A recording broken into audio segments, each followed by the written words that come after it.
Okay, good morning po sa bawat isa. Nare-recognize po natin ang ating senior pastor, si Pastor Vinel, at saka si Pastora Edith. Amen? Parang malungkot po kayo. Alam niyo po sa Bible times, pagka sila po ay naghahasik ng binhi, batas po sa kanila na huwag maghahasik ng malungkot.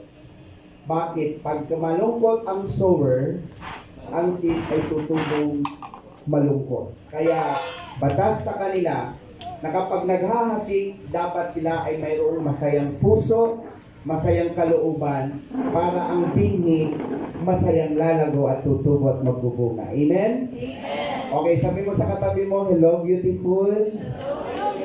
Praise God. I repeatedly say na ang lalaki pwedeng tawagin siyang beautiful. Kasi ang beautiful ay wala po siyang gender. Pwede siya sa lalaki, pwede siya sa babae.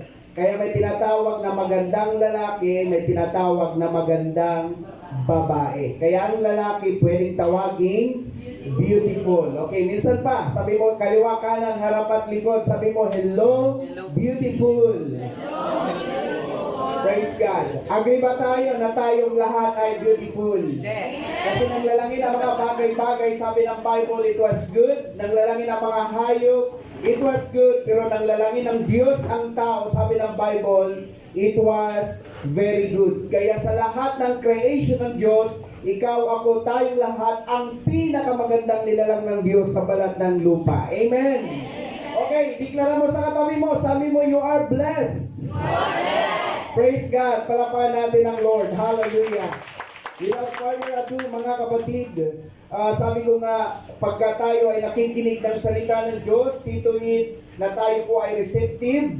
Bakit? Kapagka kung tatanggapin lamang natin, doon lamang po magmamanifest ang salita po ng Diyos. Hindi po sapat na mapakinggan, kundi ang ating napapakinggan ay dapat po nating sampalatayanan. Amen? Hallelujah. Are you still here? Amen. May tao pa kaya akong kausap? Amen. Sabi mo, pinagpala ka muli ng Diyos. Isa nga pong matagumpay na palakpak sa Panginoon. Hallelujah. So God is really good sa buhay po natin. Umpisa po natin mga kapatid, nasa serye tayo ng ating pong Kingdom Dominion. And of course, ang ating sub-topic ngayong buwan na ito ay law and order. Sabi nga ninyo, law and order. Mga kapatid, napakasimple lang. Kapag ka nasunod natin ang batas, of course, order will take place. Nagkakaroon lamang po ng chaos, nagkakaroon lamang po ng kaguluhan kapag ang mga kingdom citizen ay hindi sumusunod sa batas po ng Diyos. Are you following, church? Okay, next po natin mga kapatid. Sabi po ng Luke, alam na po natin na ang kaharian ng Diyos ay nasa loob o nasa puso natin. Kaya ikaw mismo ay God's kingdom. Spiritually, you are God's kingdom. Ang Diyos ay naghahari sa ating mga puso. Okay, so napaho natin kasi tinalakay na po natin yan. Binabanggit lang po natin. So, sa kingdom, mayroong king. May hari. Sa Kapampangan kasi medyo pangit pakinggan. Unang ari, pangalawang ari. Praise God. Sa kingdom, may ari. Tama? May hari. Praise the Lord. At sa kingdom, ay may kaharian. Tama po ba? And of course, ang dominion, ito po ang pinaghaharian. So, from king, kingdom, at saka dominion. So, the Lord, bilang king, sa kanyang kaharian, mayroon siyang pinaghaharian. Yun po ang dominion. Okay, next slide po natin. Sa highest heaven, medyo dali ko lang po kayo ng konti para maintindihan natin. Kasi, again, sa pagtuturo ko sa Bible, we will not be able to understand the spiritual things hanggat hindi muna natin naintindihan ang literal things. Kailangan mo nawaan natin. So, sa highest heaven, hallelujah, kasi may first heaven, second heaven, third heaven, may highest heaven, na andun ang city of God. May bayan ang Diyos sa langit. Sa highest heaven, na andun ang house of God. And then sa highest heaven, naandun ang temple of God, and the highest heaven, naandun ang throne of God. Iba ang trono ng Diyos, iba ang temple ng Diyos, iba ang house ng Diyos, iba ang city ng Diyos. Following. May kausap kaya ako? Kaya ko sinasabi ito para maintindihan kung saan ko kayo dadalhin. So mga kapatid, doon sa throne of God, naandun, nakaluklok, of course, ang ating Panginoon bilang hari. Okay, next slide po tayo mga kapatid. Sabi ng Psalms 19:7 hanggang 11, ang batas sa English ay law ni Yahweh, walang labis, walang kulang. Ito'y nagbibigay sa tao ng panibagong kalakasan. Ang mga tuntunin sa English naman ay statutes ni Yahweh, mapagkakatiwalaan, nagbibigay ng talino sa payak na kaisipan.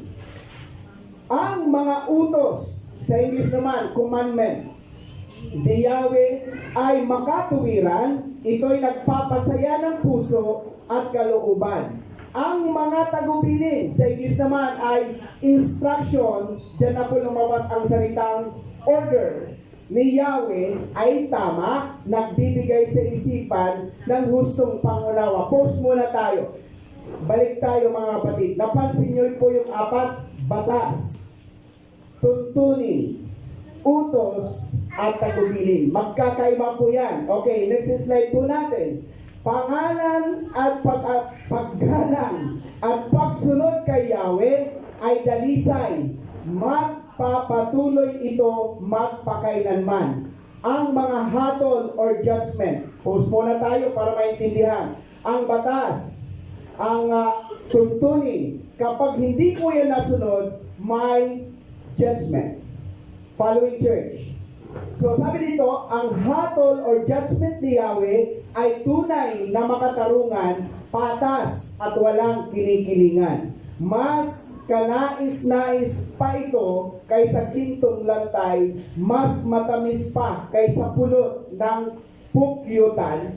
Ang mga utos o law mo, Yahweh, ay babala sa iyong lingkod, may malaking gantimpala kapag ating sinunod. Palapakan natin ang Panginoon. Ang batas ay nagiging banta lamang sa mga disobedient. Ang batas ay nagiging banta siya sa mga sumusuway. Pero pagpapala ang batas sa mga sumusunod. Sabi mo sa katabi mo, I am willing to obey. Praise God. Palapakan natin minsan pa si Lord. Okay, next mga kapatid. So batas, tuntunin, utos, tagubilin, kapag hindi po natin ginawa, again, may judgment. Next po natin. Hallelujah. So the Hebrew word Torah, yung salitang law, Torah, means direction. Kaya if you obey the law of the Lord, your life will be directed. Hindi ka maliligaw, hindi ka mawawala, because may direction. And then the Greek word ng law, which nomos, which means designation. Narinig natin nung nakaraan na tayo po ay designated not to fail, but we are designated or intended ng Lord to succeed. Hindi ka nilalang ng Diyos para mabigo, nilalang ka ng Diyos para magtagumpay. Is that clear and loud? Hallelujah. The Greek word, another Greek word, yung ethos, means decree.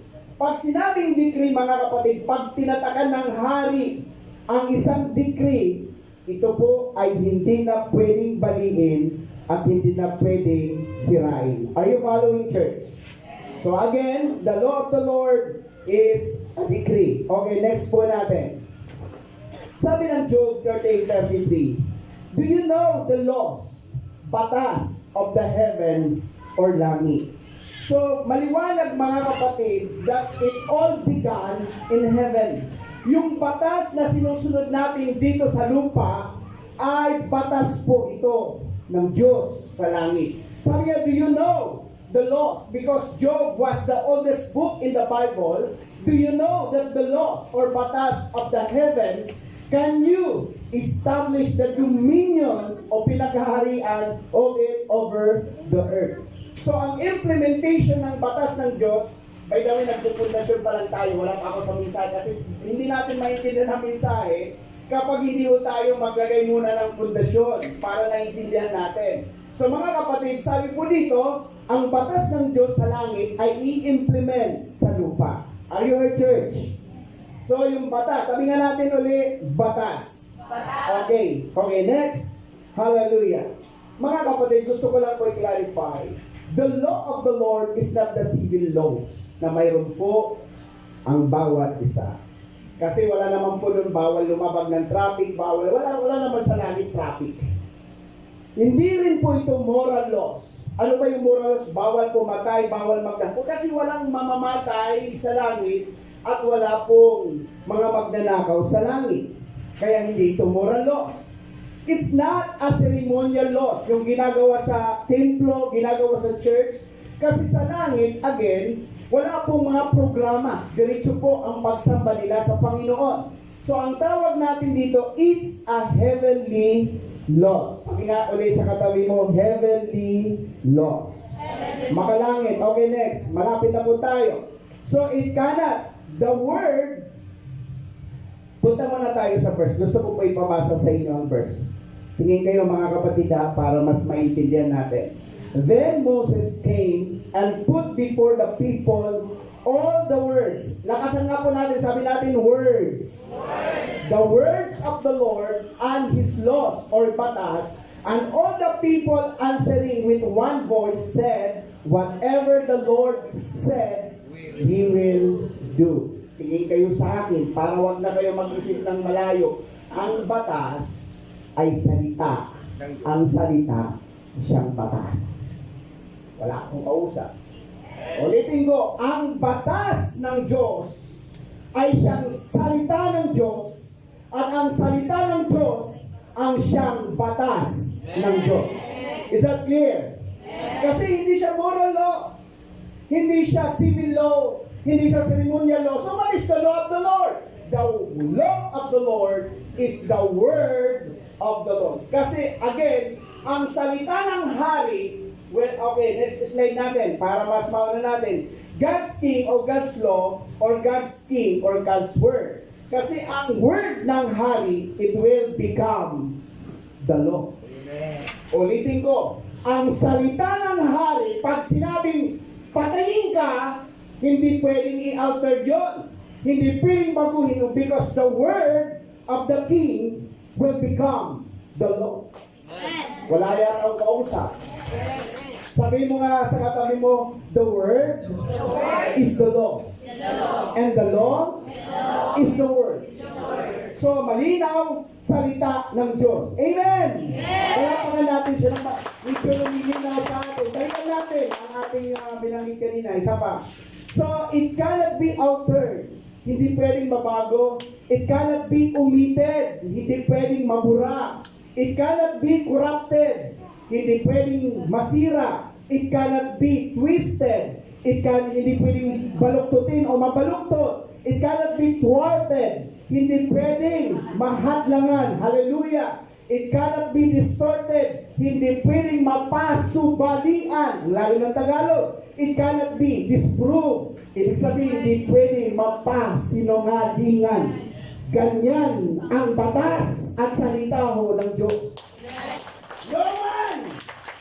Walang pwedeng magbago sa salita ng Diyos. Walang pwedeng bumaluktot. Hindi pwedeng pasubalian ang salita ho ng Diyos. Sabi mo sa katabi mo, I like that. I like that. Kaya pag sinabi ng Diyos, naniniwala ka man, nag-aalinlangan ka man, nagdududa ka man, it will come to pass kasi hindi po nakabase ang pag-manifest ng salita ng Diyos base sa pagtitiwala mo sa Kanya. Amen. Actually po mga kapatid, even the disciples, they were with Jesus, pero sabi po ng mga disciples, Lord, dagdagan mo ang aming pananampalataya. Aminin natin, kulang tayo minsan sa pagtitiwala, hindi lamang sa Diyos, even to the word of the Lord. Pero sabi ko nga, mga kapatid, ang salita ng Diyos mangyayari at mangyayari. Maniwala ka man o hindi, mangyayari at mangyayari ang salita ng Diyos. Amen. O sabi mo ulit, I like that. Kalabakan natin ang Diyos. Parang malungkot kayo. Maganda po ang mensahe ngayon mga kapatid. Okay, next. Praise the Lord. Hallelujah. So, Jeremiah 31:33. Sinabi pa ng Panginoon, ito ang bagong kasunduan na gagawin ko sa mga mamamayan ng Israel pagdating ng araw na iyon. Itatanim ko sa isipan nila ang utos or law ko at isusulat ko ito sa mga puso nila. Alam niyo po, nangyari yan. Basahin natin. Next pa. Hallelujah. Hebrews. Sinabi ng Panginoon, ito ang bagong kasunduan na gagawin ko sa mga mamamayan ng Israel. Pagdating ng araw na iyon, itatanim ko sa isipan nila ang mga utos ko at isusulat ko ang mga ito sa puso nila at magiging Diyos nila at sila naman ang magiging bayan ko. Di nyo nahahanapin ang word and the law of the Lord because it is already written sa puso natin. Sabi po, mga kapatid, itatanim ko sa iyong isipan, itatanim ko sa iyong puso. Kaya mahalaga mga kapatid na nakatayin kasi sabi ko nga, makinig lang kayo ng makinig. Kaya atin kayo ng Miyerkules, atin kayo ng Huwebes, wag lang Sunday. Atin tayo sa bawat gawain kasi sabi nga, faith coming by hearing and hearing and hearing. Sabi nga, para daw mag-register ang isang bagay sa isipan mo, you need to hear it 21 times. Bago daw mag-sink in sa isipan mo, kailangan mo makinig ng 21 na beses para mag-sink in. Are you here, church? So ngayon, ang gagawin ng Lord, itatanim sa ating isipan, tatanim sa ating puso, para hindi na natin makalimutan. Again, pag nakakapakinig kayo, it will register to your mind. At kapag nagrehistro sa inyong isip, later on your heart will believe. Amen? Ulitin ko. Kapag lagi ka nakikinig, ang pinapakinggan mo will register to your mind. At kapag nagrehistro na yan sa isipan mo, maya-maya ang puso mo maniniwala na. Kaya sabi ng Lord, I will put my law in their mind at lalagay ko sa kanilang puso. Kung ikaw, ang puso mo ay kaharian ng Diyos at ang law ay inilagay din sa puso mo, so kompleto tayo ngayon. Amen. Okay, next mga kapatid. Ito po ay mga ilang bagay. So, sabi nga po natin ulit, word, law. Law, word. So, papasok tayo ngayon sa word ng Panginoon. So, ang salita ng Diyos, mga kapatid, ay batas. Hindi pwedeng mabago yan. So, the word of the Lord or the law, palitan natin ang word, the law of the King. Agree ba kayo na si Lord ay King? At ang King, si Lord. O, alitin ko, the word of the Lord or the law of the King is predictive. Kaya kailangan binibigkas natin. Sabi mo, speak on. Speak on. Basa tayo. Hallelujah. Sa simula pa lang, sinabi ko na ang mga mangyayari sa hinakatindi ng salita ng Diyos. Ang aking mga inihahayag ay magaganap at gagawin ko ang lahat ng gusto kong gawin. So sabi ng Bible, bago mangyari, sinalita na ng Diyos.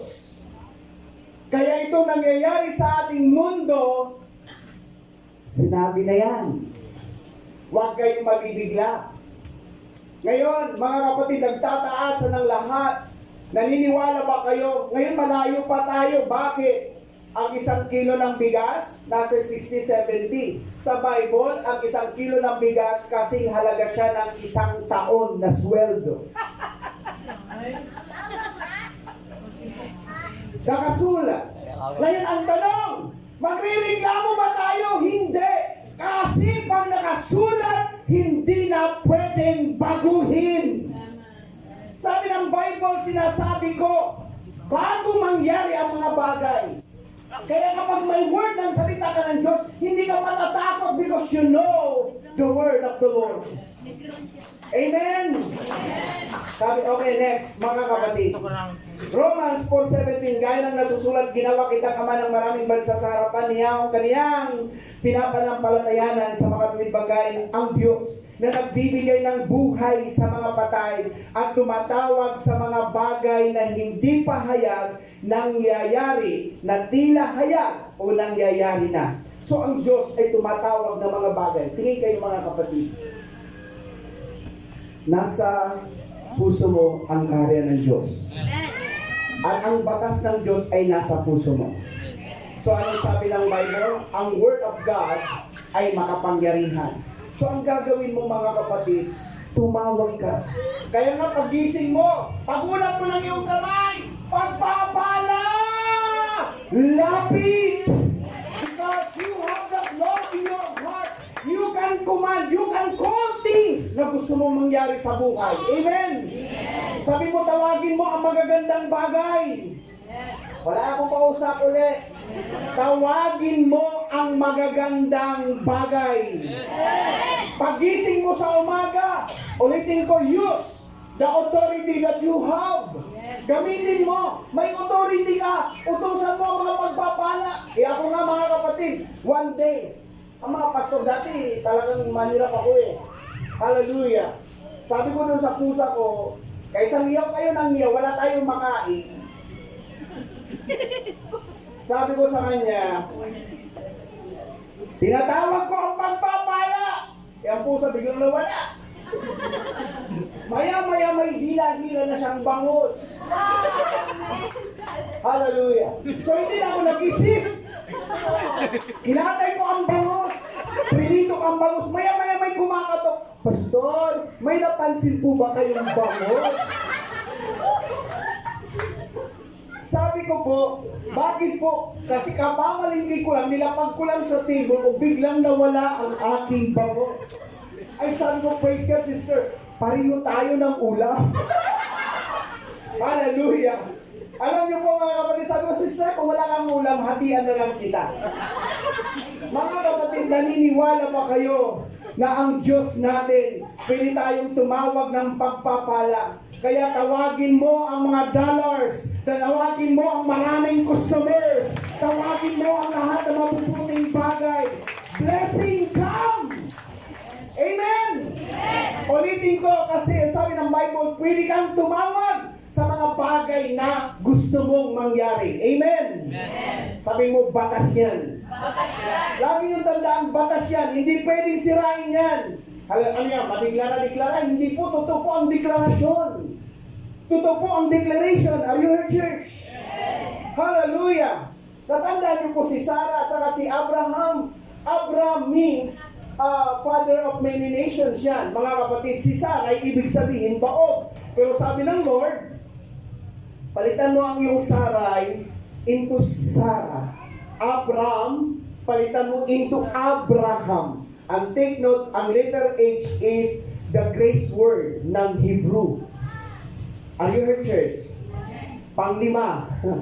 Hebrew word. Kaya nadagdagan ang Abraham ng H, Abraham. Ang Sarai, napalitan ng H, Sarah. Kaya tuwing tinatawag ni Abraham si Sarah, sinasabi niyang magiging ina ka ng maraming bansa. Kasi ang Sarah means mother of many nations. So ang deklarasyon, kaya yung mga anak mo na pasaway, wag mo nang banggitin yung matigas ang ulo, pasaway. Kung pasaway yan, tawagin mo, ang bait-bait mo, anak. Manggilgit na ka, pero ang binibingkas mo, positibo. Are you in church? Because what you declare will happen. Amen! Palapakan natin ng Diyos. Sabi mo, mababait lahat. Kaya mga pastor, pag sinabi ko yung masunurin kayo, magmamanifest sa inyo yan because He declared. Amen? Okay, sabi mo ulit, gusto ko yan. Tingnan niyo po si Moses. Nung si Moses niligya ang more than millions of people from Egypt to to promised land. Hallelujah. Ang mga Israelita, mga reklamador. Hallelujah. Buti na lang doon sa Egypt, nakakakain kami ng sibuyas, nakakakain kami ng pipino, nakakakain kami ng pakwan. Dito, dinala mo kami para mamatay. Mga reklamador, anong sabi ng Diyos? Sige, basa tayo. Gagawin ko sa inyo ang narinig ko gusto ninyong mangyari. Balikan mo ang picture. Kaya may mga nilamon ng lupa. May mga tinaklaw ng ahas. Kasi anong narinig ng Diyos sa kanila, yun ang gagawin. Ano gusto mo kami dito mamatay? Ano, namatay nga! Bakit? Because kung ano ang narinig ng Lord, yun ang gagawin ng Panginoon. Amen? Amen? O sabi mo sa katabi mo ulit, maging positibo. Palapakan natin si Lord. Hallelujah. Pangalawa, pala tayo. Hallelujah. Sige, next, kapatid. The word of the Lord or the law of the king is productive. Kaya hold on. Pag sinabing productive, mabunga. Basa tayo. Sabi po dito ng Bible, gayon din naman ang mga salita or words na lumalabas sa aking bibig, ang mga ito'y hindi babalik sa akin na walang katuturan. Tutuparin nito ang aking mga balak or purpose at gagawin nito ang aking ninanais or will. So, ang sabi ng Bible, the word of the Lord will not come back void. Kaya pag sinabi mo mga kapatid, hindi yan babalik ng walang bunga. Amen? Sabi mo ulit sa kakatabi mo, may bunga. Okay, next, praise the Lord. Hallelujah. So, tandaan po ninyo, sabi ng Bible na nung pa ang Panginoon na makapangyarihan at sinabi, mangyayari ang plano or plan ko, matutupad ang decision or will ko. Grabe si Lord. Hallelujah. Pag sinabi niya, pag anong dinesisyonan niya, naniniwala ba kayo ngayon nakita tayo ng Diyos? Hallelujah. At ang sabi ng Bible, paglapit mo pa lang, ang Diyos ay may inihanda na magagandang bagay para sa iyo. Hallelujah. Kaya kung ano ang plano ng Lord, basahin pa natin, ano ba ang plano ng Lord? Hallelujah. Sige, next. Praise God. For I know the plans, or mga plano I have for you, declares the Lord. Plans to prosper, not to harm you, plans to give you hope and future. Tingin kayo sa akin. Gusto ko may paunawa sa inyo. Ang plano ng Lord, puro magaganda. Hindi yung sasabi ko, well, kung ito ang plano ng Diyos sa akin, maghikahos, maghirap ako, magkulang ako. Hindi mo naiintindihan ang plano ng Diyos. Ang plano ng Diyos for you not to suffer. Are you here? Are you here, church? Hindi ang plano ng Diyos na mas maharm ka, masaktan ka. Ang plano ng Diyos ay magtagumpay tayo. Pero ang sabi ng Bible, ang plano na yan, sabi ng Bible, gagawin ko, gaganapin ko yan. Pag sinabi ng Diyos, gaganapin niya yan. Amen. Kaya, amen ngeni. Mga kapatid, sabi sa Kapampangan, amen ngeni. Hallelujah! May bukas na pwedeng papangyarihin ng Diyos ang plano niya sa iyo. Naniniwala ako maganda ang plano ng Diyos sa iyo, sa ating lahat. Pero sabi ng Bible, I will do my plan for you. Hindi ikaw ang gagawa, ang Diyos ang gagawa para sa iyo. Limitado ang ating gagawin, praise God. Kung may plano ka, maganda kang plano, may mas magandang plano ang Diyos. God ang Lord. Hallelujah. Ulitin ko, sabi ng Lord, I will do my plan. At anong plano ng Lord? Magtagumpay tayo lahat. Praise God. Wala siyang plano na makakasakit sa iyo. Hallelujah. Amen. Magkamali man tayo, itatama pa rin tayo at i-inline pa rin tayo sa plano ng Diyos. Sabi mo, may plano ang Lord. Okay, balikan natin yung picture. Praise God. Natandaan nyo si Abraham at saka si Sarah. May pangako ang Diyos, may plano ang Diyos kasi gagawin sila ng bansa. How it be? Paano mangyayari? Si Abraham, matanda na. Si Sarah, baog pa. Hindi lang matanda, baog pa. Pero sabi ng Lord, I will make you a nation. May plano ang Diyos sa kanila. Pero anong ginawa ni Sarah? Baog na ako, matanda na ako. Abraham, sipigan mo na lang si Hagar para mangyari ang sinabi ng Lord. O sipigan mo na lang si Hagar kasi hindi ako magkakanak. Hindi nila naiintindihan na ang Diyos ang nagsabi na despite of impossibility, Hirap ang Tagalog. kaya ng Diyos gawing posible. Amen! O, alam niyo po kung ilang years yan? Sinabi ng Lord nung when Sarah 75 years old, It happened nung 100 years old. 25 years ang paghihintay. Bago nangyari ang plano ng Diyos.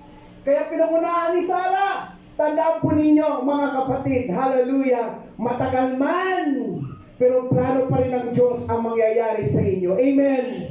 Hallelujah. Pagkakas natin ng Diyos ng malakas. Hallelujah. Kaya huwag mong pangunahan ng Diyos. Kasi alam ng Diyos ang plano niya sa buhay mo. Amen. Hallelujah. Kahapon kausap ko ang isang tao. Sabi niya, inuupiran ako, Pastor, ito ay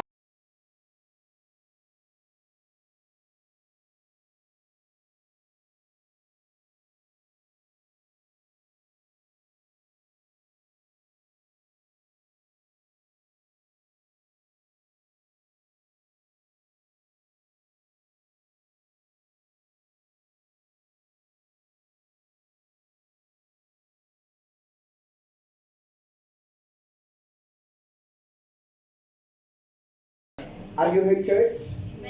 Ang ganda ng Canada. Sabi naman ng may pastor na nagchat sa akin, Pastor, baka na yan ang panahon na magtagumpay. Magtagumpay na ako. Are you here, church? Hindi ko naniniwala matagumpay ako. Kasi ang tagumpay hindi nakabase sa present situation mo. Yung tagumpay mo, yung plano, hindi pa nagmamanifest. Amen? Tayuan mo ang plano ng Diyos. Amen? Darating ang panahon. Praise the Lord. Darating ang panahon. Sabi mo nga sa katabi mo, may plano ang Diyos sa iyo. Huwag mong pangunahan ng Diyos. Alam niya ang perfect timing para sa iyo. Amen. O basa tayo. Sabi po doon, sige mga kapatid, sa plano. Okay, pangatlo. The word of the Lord or the law of the King is powerful. Stand on. Hindi lamang natin panghawakan ha, hindi lamang panghawakan, kundi tayuan mo ang salita ho ng Diyos. Basa tayo. Sabi ng Bible, sapagkat walang salita mula sa Diyos na di may kapangyarihan. Every word that comes from the mouth of the Lord has power. Amen. Sabi mo nga, power. Okay, basa tayo. Praise God. Natandaan niyo si Balaam. Balik tayo sa picture kay Balaam. Si Balaam, ang sabi niya si Balak, ang sabi niya kay Balaam, sumpain mo ang Israel. Because Balaam ay masamang propeta yan, pero nangyayari din ang kanyang mga sinasabi. Kaya si Balak as king, sabi niya, sumpain mo ang mga Israel. Alam niyo, tingin kayo sa akin, ano man ang mga negatibong sinasabi ng tao sa inyong church, sa inyong buhay, we don't care. Kasi alam niyo po ang nangyari, basa tayo. Sige, basa tayo. Ang Diyos ay hindi tao na magsisinungaling, ni anak ng tao na magsisisi. Sinabi ba niya at hindi niya gagawin? O sinarita ba niya at hindi niya isasagawa? Narito, ako'y tumanggap ng utos na magpala at kanyang pinagpala at hindi ko na mababago. Ang Israel, kahit gusto ni Balak sumpain, sabi ni Balaam, pag pinagpala ng Diyos, hindi na pwedeng sumpain. Sabi mo, you are blessed. Pag pinagpala ka ng Lord, no more curse. Amen. Sabi mo, no more curse. Sino ang pinagpala? Sino ang pinagpala? Sabi ng Bible, ang kanyang pinagpala ay hindi na pwedeng sumpain. Amen! Para hindi kayo masaya. Hallelujah, kahit sinabi mo, ay wala yung magagawa. Hanggang dyan lang yan. Hanggang lang, pag pinagpala ka ng Lord, tuloy-tuloy yan. Amen. Hallelujah. Sabi mo nga ulit sa katabi mo, I am blessed. Kaya kanina, pinatugtog ko doon sa bahay. Kalakas-lakas, nagsasabi sa speaker. Sabi, paborito ko yan eh. Sa biyaya mo lamang. Hallelujah. Amen? Biyaya lahat ng Panginoon. Sinabi niya, gagawin ng Panginoon. Pero the moment you're blessed, no one anymore can curse you. Grabe. Hindi pwedeng baliin. Hindi, pag pinagpala ka niyan forever. Amen? O sabi mo ulit, I like that. Okay, malapit na po ako matapos. The word of the Lord or the law of the King is prominent. Live on. Sabi nga ulit sa katabi mo, live on. Tandaan nyo ha, live on. Kasi kanina, speak on. Pangalawa, hold on. Pangatlo, stand on. Tayuan mo. Hallelujah. At ngayon, pamuhayan mo. Praise God. Kailangan hindi lang tatayuan ang salita ng Diyos. Pamuhayan mo. Sabi mo, isabuhay mo. Okay, basa tayo. Praise God. Sabi ng Bible, datapat siya ay sumagot sa Jesus at sinabi na susulat, hindi sa tinapay lamang nabubuhay ang tao, kundi sa bawat salitang lumalabas sa bibig ng Diyos. Hindi ka lamang nabubuhay sa tinapay, mabuhay ka sa salita ng Diyos. Amen. Alam niyo po kung anong konteksto niyan? Iyan ay kinot ni Lord sa Old Testament. Basahin natin sa Deuteronomy. Okay, balik tayo. Sabi ng Deuteronomy kapatid.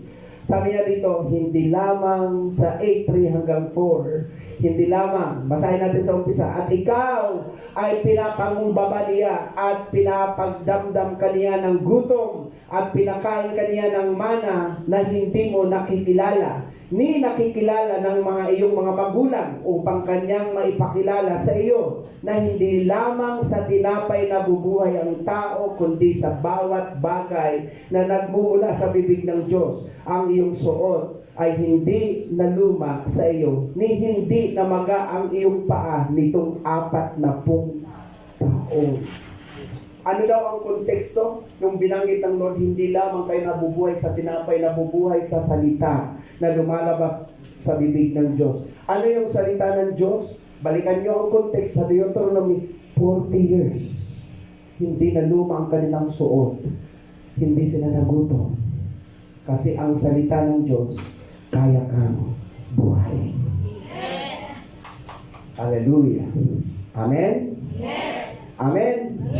Oh, ang dami ko ng mga patutuo kung wala. Mga kapatid, praise God, nagwawashing machine ako, wala akong pambiling ulang pastora. Umiikot ang washing machine, biglang may lumutang na 500. Huwag kang mag-isip, baka na yung sa bulsa. Huwag kang mag-isip, basta na humingi ka, dumating. Kasi ang salita ng Diyos, kaya kang buhayin kahit sa gitna ng disyerto. Sa 40 taon na hindi maluluma ang iyong damit, hindi ka kakapusin ng pagkain because the Word of God ay dapat natin pamuhayan. Amen! O, palapakan niyo si Lord. Hallelujah. Masaya ba kayo, mga kapatid? Hallelujah! Kaya ang salita ng Diyos, huwag ka lang mabubuhay sa tinapay, mabuhay ka rin sa salita po ng Diyos. Amen. Tingnan po natin mga kapatid ang picture. Yan, nakita niyo po ang mga Israelita. Sila po ay araw-araw pinaulanan ng Lord ng mana. Because, again, sabi ng Lord, hindi lang kayo nabubuhay sa tinapay, kundi sa salita. Amen? Huwag kayong mag-alala. Tumaas man ang gasolina ng 100 hanggang 200 hanggang 300. Huwag kayong mangamba kasi kaya ng Lord mag-provide ng 1,000, 1,000,000. Ang iba kasi, nangangamba na ka. Ang taas na naman ng gasolina. Kaya ngayon ang mga motor, tinanggal na nila ang mga flares, kinabit na sa kalabaw.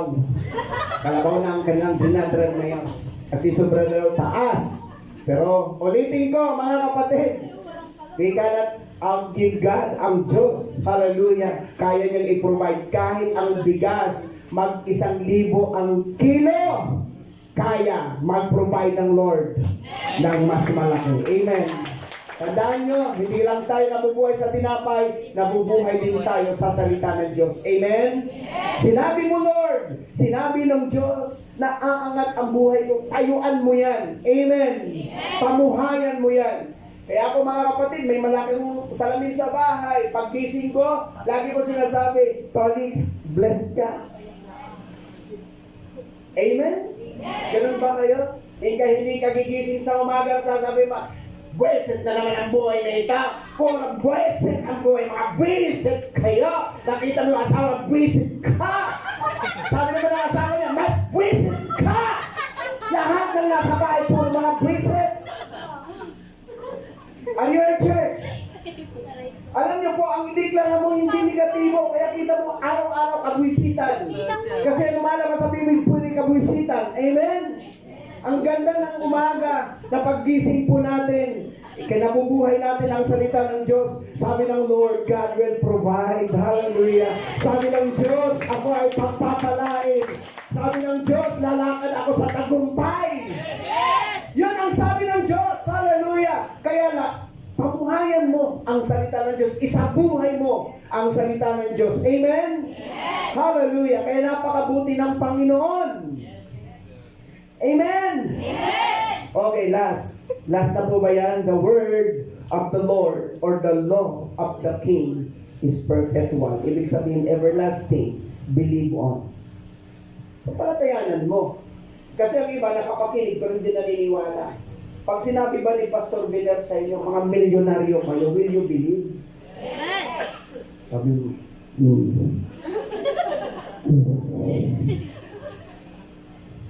Kasi alam niyo po, si Lord, hindi naman kumikilos dahil pinangaral namin, kumikilos kung sa palatayanan niyo.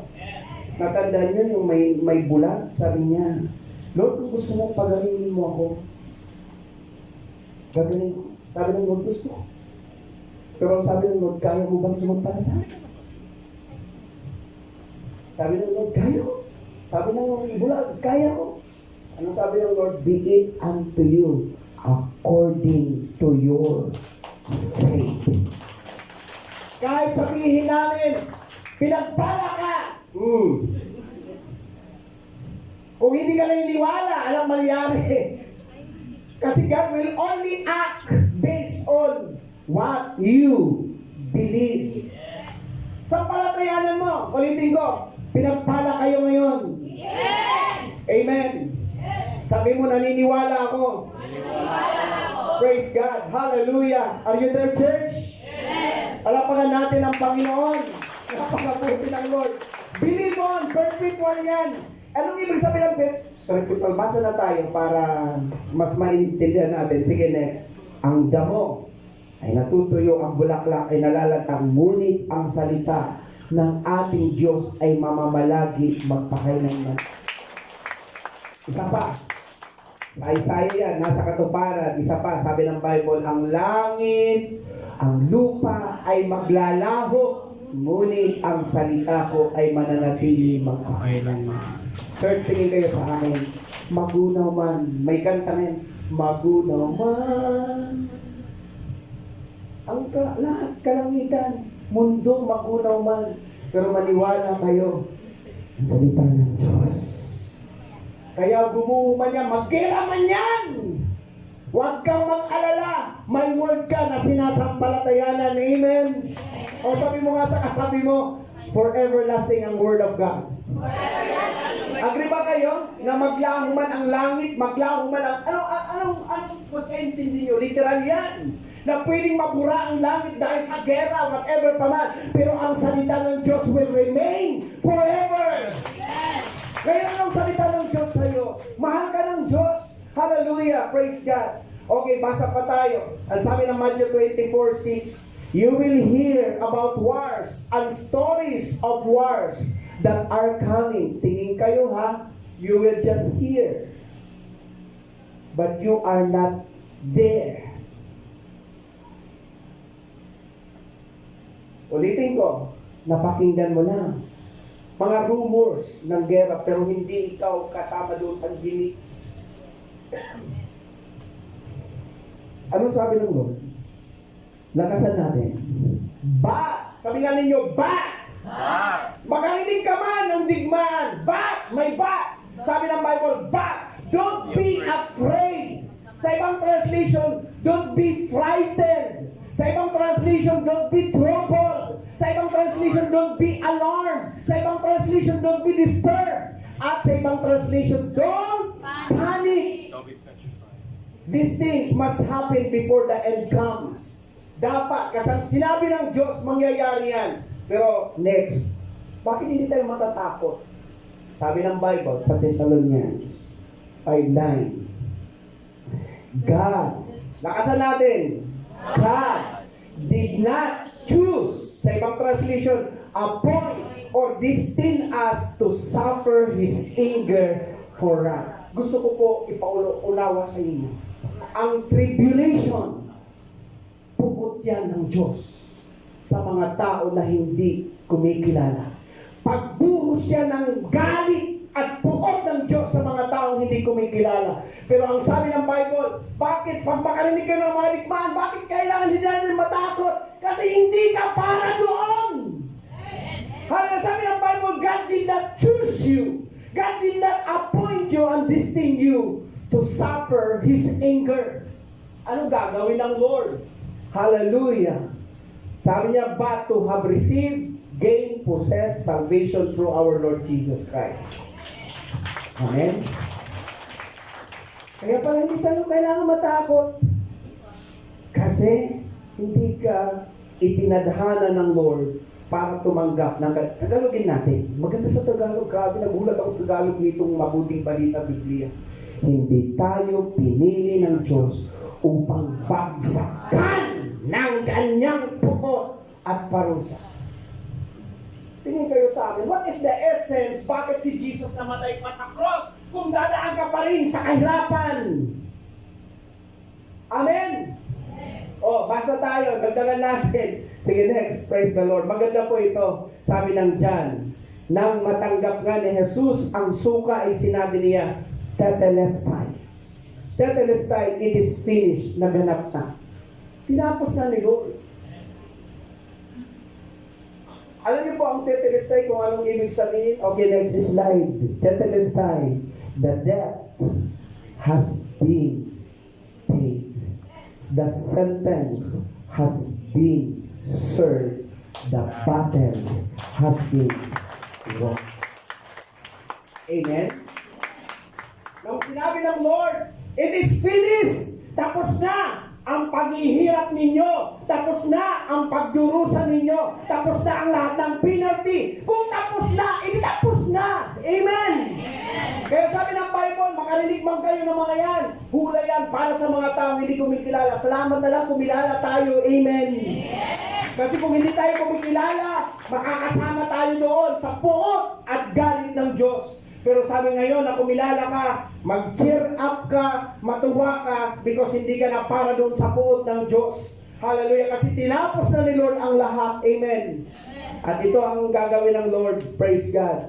Bakit kayo'y hahampasin pa? Bakit ipapanish pa tayo ng Lord kung napanish na ang Panginoon? Hindi panis ha? Punish. Praise God. If the Lord has been already punished para sa kasalanan natin, why you need to be punished again? Kaya sabi nito, bakit kayo hampasin pa si Lord? Buong ulo masakit. Iyan po ay propesya kay Lord. Hallelujah. Okay, next. Praise God. Double sentence generally refers to a violation of the legal principle of double jeopardy. A constitutional protection prohibiting the state from prosecuting or punishing an individual twice for the same offense. Agree ba kayo na ang kasalanan mo binayaran na ni Lord? Agree ba kayo na pinatawad na kayo ni Lord? Kung tinapos na ni Lord, hindi ka napaparusahan. Ulitin ko, ang tribulation, parusa yan ng Diyos. So hindi na tayo makakarating sa tribulation. Ano gagawin ng Lord? Sige, basa tayo, mga kapatid. We are forever the King. Sino naniwala kay Lord? Amen. Si Lord ay King natin. Amen? And He is the King of forever. You are forever favored, forever overflowing, forever redeemed or saved, forever empowered, forever victorious, forever embraced or loved, and forever rich. We are forever. Naiyak ako dyan. You are forever in His heart. He is the King of forever. He is not just you are saved forever, but you are in His heart forever. Agree ba kayo na si Lord? Ikaw ay nasa puso ni Lord. Forever yan. Okay mga kapatid, next. Hallelujah. Anong sabi ng John 14:1-3? Paboritong verse natin yan. Kaya kung binanggit kanina, in the highest heaven na ando ng house of God, throne of God, temple of God, city of God. Bakit? Kasi sinabi ni Jesus sa kanila, Jesus is our King. Huwag kayong mabagaba. Anong kaninang binanggit ng verse? Huwag kayong matatakot. Bakit? Anong sabi ng Bible? Magtiwala kayo sa Diyos at magtiwala rin kayo sa akin sa tahanan. Sabi nga ninyo, tahanan. Sa tahanan ng aking Ama ay maraming silid. Pupunta ako roon para ipaghanda kayo ng lugar. Hindi ko ito sasabihin kung hindi ito totoo. Kapag naroon na ako at naipaghanda na kayo ng lugar, babalik ako at isasama kayo upang kung nasaan ako ay naroon din kayo. Because you are forever in His heart. Sabi ng Lord, inaando na siya, naghanda na siya, nakahanda ng lahat. Ang hinihintay lang natin ang kanyang pagbalik. Anong purpose ng kanyang pagbalik? Para isama tayo at isama tayo sa kanyang tahanan at makasama natin siya forever. Inakamangot ang uno ka rin katutok ng huwag ka nang magtanong kung saan ka titira. Titira ka kasama ng Panginoon sa bahay ng kanyang Ama. Amen? Okay, paano gagawin ng Lord? Next, all of us who are still alive. Sino mga buhay? Sabi mo, hallelujah! Hallelujah! Will be taken up into the clouds together with them to meet the Lord in the sky. From that time on, we will all be with the Lord forever. Pag ni-rapture ka, hindi lang natin sasalubungin si Lord sa alapa. Isasama ka sa kanyang tahanan to be with the Lord forever. Gusto ko po ipaunawa sa inyo mga kapatid. Huwag kayong makukonfuse masyado. Yung binabanggit sa Matthew 24 na lindol, kagutom, at saka gera. Biglang ko lang po ng simple. Sabi ng 24, hindi pa nangyari at naitala sa kasaysayan. Yung gutom na binabanggit doon, babalikan ko po, yung arena, aabot siya ng 1 year wage ang presyo. Arena, 1 kilong arena, 1 taong sweldo. I-times yun na, kung 500 yan, i-times yun ng 26 days a month. Tapos i-times yun ng 1 year. Yun po. Tapos yung gera, mga kapatid, para maunawaan po ninyo, yung gera, ito po yung gera, mga kapatid, na lalalim ang dugo ng 12 feet. Ang lalim. Wala pa sa kasaysayan yan. Kasi gera po yan ng spiritual war at saka physical war. And then the third, yung lindol, na binabanggit doon, yung lilipat ang bundok sa ibang lugar. At malalaglag ang mga bituin. It not yet happened sa kasaysayan. Kailan mangyayari? Sa 7 years regular. Pero sabi ng Bible, because you are forever in His heart, huwag kayong matakot. Huwag kayong magulumihanan. Kukunin ko kayo. Isasama ko kayo sa aking tahanan. For you to be with me forever. Last na po na slide. Hallelujah. So, the word of the Lord ay dapat natin sampalatayan. Tayo lahat, mga kapatid. Praise God. Gusto ko po i-close nyo ang inyong eyes. Balikan natin. You are not just forgiven forever. You are not just saved forever. You are also in God's heart forever. Nasa puso kayo ng Panginoon.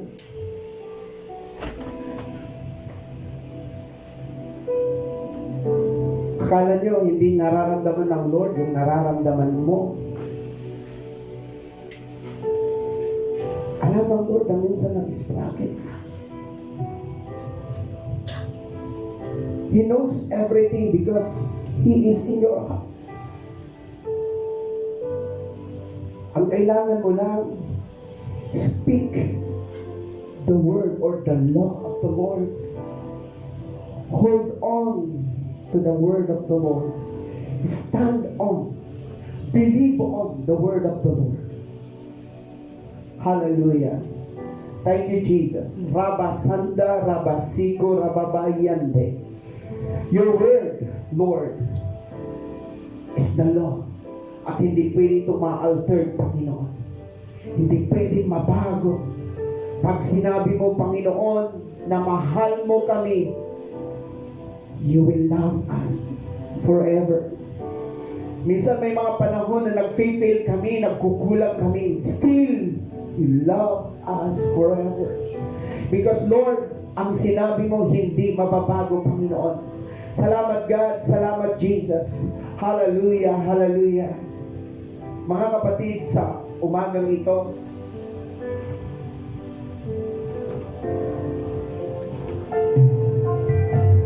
may mga sikreto tayong struggle na ikaw lang at ang Panginoon ang nakakaalam. May mga pangalahon na umiiyak tayo ng lihim. Nobody knows. Hindi minsan alam ng asawa mo, hindi alam ng mga anak mo, hindi alam ng mga mahal mo sa buhay. Pero alam ng Panginoon. Thank you, Lord. Thank you, Jesus. This morning, church, if you want to be prayed for, you can come. Our Pastor Biner is here to pray for. Lapit po tayo. Anong sasabihin natin? Lord, tinatayuan ko, pinanghahawakan ko, sinasampalatayanan ko ang iyong mga salita. Na I don't need to be afraid. Wala kaming dapat ikatakot because minahal mo kami, pinagpala mo kami, at maganda ang plano mo sa amin. Sige, church, come. Just come sa Panginoon. Hallelujah. And we will pray for you. Hallelujah, hallelujah, hallelujah, hallelujah. Thank you, Jesus. Thank you, Jesus. Hallelujah. Sige, church, huwag kayong mahiya. Come on, come on. Nandito ang ating mga pastors to pray for us. Hallelujah. Lalapit tayo because you received the word. Hallelujah. Lord, wala kami minsan mapagsumbungan. Wala kami minsan malapitan. Wala kami minsan matakbuhan. Pero you're always there for us. Hallelujah, hallelujah. Sige, church, just lift up your hands. Hallelujah, hallelujah. Sige po. Come on, church, come on, church. Worship Him. Hallelujah, hallelujah. Sige po. Huwag kayo mahiya. Come on. Manatili sa presensya. Let us worship Him. Come on, let's praise the Lord. Come on. Glory to the Lord. Come on, we will pray for you. While we are waiting for the right time. I'm waiting for the right time. There's a time for everything. While we are waiting for 4 minutes, worship Him. Come on, let's. Ayaw mo na natin. Mawit na mag-put si Pastor. We have to wait. Come on, hurry until the Holy Spirit comes upon you. Come on, close your eyes and enjoy the presence of the Lord. Come on. Iwan po ninyo ang inyong mga kinatatayuan. Lapit tayo lahat dito sa altar. Come on, sige, continue praying, continue worshiping. Let's sing the song. Come on. Hallelujah. Let's do worship. Come on, continue to worship. Hallelujah, hallelujah. Come on. Thank you, Lord. Hallelujah. Sige, patuloy lang tayo manalangin at umawit ka. Worship Him. Come on. I sing praise. Let's worship the Lord. Let's invoke the presence while the Spirit of the Lord is ministering sa lahat ng narito. Come on, continue to worship. Gaya ng inaawit ka niya, tuloy-tuloy lang ang awit na yan. Come on. Worship you, Jesus. Hallelujah. I will worship you, Lord. Hallelujah. Come on, continue to worship the Lord in 4 minutes. Come on, the exact time when the angels of the Lord will deploy. Hallelujah, hallelujah. Come on, pastors. Mga pastor na kababaihan, get ready. Hallelujah, grass coming on, come on. Yes, Lord, come on.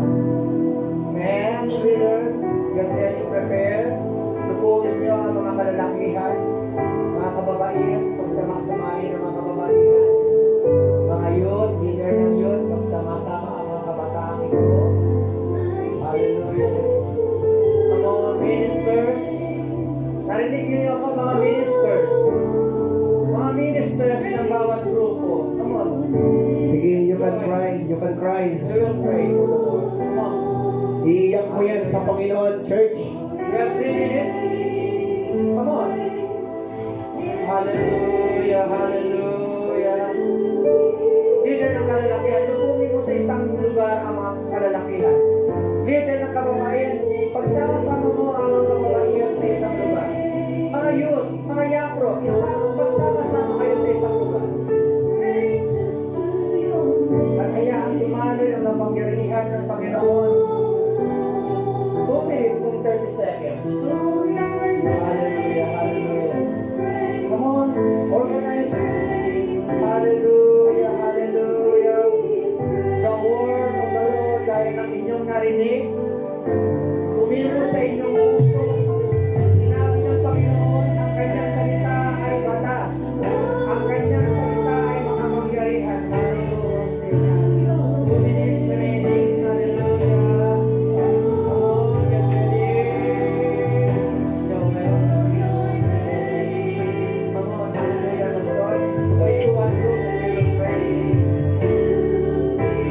Dito ka sa kanilang grupo, dito ka sa grupo dito. Come on, hallelujah, hallelujah. We have power. Yes, Lord.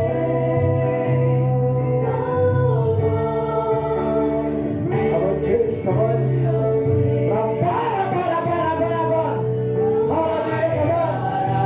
Hallelujah, come on. The power of God, the love of God, the word of God. Peace. One peace. Get ready.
receive the message of the Lord, the voice of the Lord.